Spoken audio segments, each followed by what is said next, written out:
شروع اللہ کے نام سے جو بڑا مہربان نہایت رحم والا ہے۔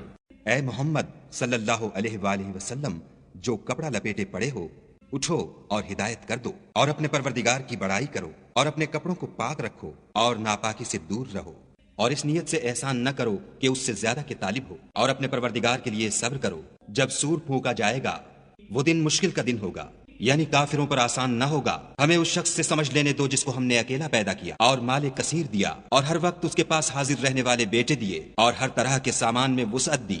ابھی خواہش رکھتا ہے کہ اور زیادہ دیں، ایسا ہرگز نہیں ہوگا۔ یہ ہماری آیتوں کا دشمن رہا ہے، ہم اسے سعود پر چڑھائیں گے۔ اس نے فکر کیا اور تجویز کی، یہ مارا جائے، اس نے کیسی تجویز کی، پھر یہ مارا جائے، اس نے کیسی تجویز کی، پھر تامل کیا، پھر تیوری چڑھائی اور منہ بگاڑ لیا، پھر پشت پھیر کر چلا اور قبول حق سے غرور کیا، پھر کہنے لگا یہ تو جادو ہے جو اگلوں سے متصل ہوتا آیا ہے، پھر بولا یہ خدا کا کلام نہیں بلکہ بشر کا کلام ہے، ہم ان قریب اس کو سقر میں داخل کریں گے۔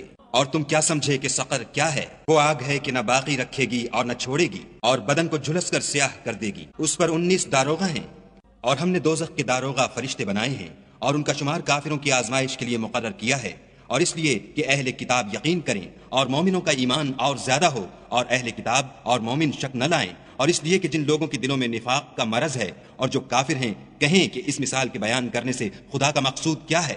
اسی طرح خدا جس کو چاہتا ہے گمراہ کرتا ہے اور جس کو چاہتا ہے ہدایت دیتا ہے، اور تمہارے پروردگار کے لشکروں کو اس کے سوا کوئی نہیں جانتا، اور یہ تو بنی آدم کے لیے نصیحت ہے۔ ہاں ہاں، ہمیں چاند کی قسم، اور رات کی جب پیٹھ پھیرنے لگے، اور صبح کی جب روشن ہو، کہ وہ آگ ایک بہت بڑی آفت ہے، اور بنی آدم کے لیے موجب خوف، جو تم میں سے آگے بڑھنا چاہے یا پیچھے رہنا چاہے۔ ہر شخص اپنے اعمال کے بدلے گرو ہے، مگر داہنی طرف والے نیک لوگ کہ وہ باغہائے بہشت میں ہوں گے اور پوچھتے ہوں گے، یعنی آگ میں جلنے والے گناہ گاروں سے، کہ تم دوزخ میں کیوں پڑے؟ وہ جواب دیں گے کہ ہم نماز نہیں پڑھتے تھے، اور نہ فقیروں کو کھانا کھلاتے تھے، اور اہل باطل کے ساتھ مل کر حق سے انکار کرتے تھے، اور روز جزا کو جھٹلاتے تھے، یہاں تک کہ ہمیں موت آ گئی۔ تو اس حال میں سفارش کرنے والوں کی سفارش ان کے حق میں کچھ فائدہ نہ دے گی۔ ان کو کیا ہوا ہے کہ نصیحت سے روگرداں ہو رہے ہیں، گویا گدھے ہیں کہ بدک جاتے ہیں، یعنی شیر سے ڈر کر بھاگ جاتے ہیں۔